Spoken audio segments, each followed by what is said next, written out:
السلام عليكم البنات، كيف بقيتوا؟ لاباس عليكم؟ مزيانين بخير؟ كنتمنى ان شاء الله تكونوا بخير وعلى خير وتكون احوالكم طيبه يا رب ان شاء الله. اليوم فيديو جديد، كنتمنى ان شاء الله ينال الاعجاب ديالكم وما نطولش عليكم بزاف.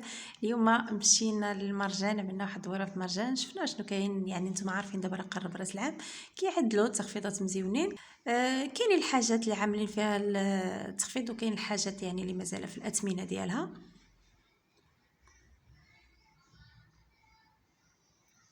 غادي نخليكم ان شاء الله مع لا فيديو باش تشوفوا شنو كاين الجديد وشنو كاين قديم كذلك. كاين البنات هاد الابريق هذا اللي في اللون الكحل، وكاين كذلك في اللون الابيض. الاثمنه ديالهم بالنسبه للثمن يعني 69 درهم، وشي حاجه اللي هي مزيونه صراحه وتقيقلين بالقفاله هيدا في ديال الخشب.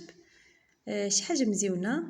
وكاينين كذلك الغراريفات في الابيض ب 29 درهم. نتوما تشوفوهم معايا، اللي فيهم زوين هما انهم متققلين ومزيونين، عجبوني انا.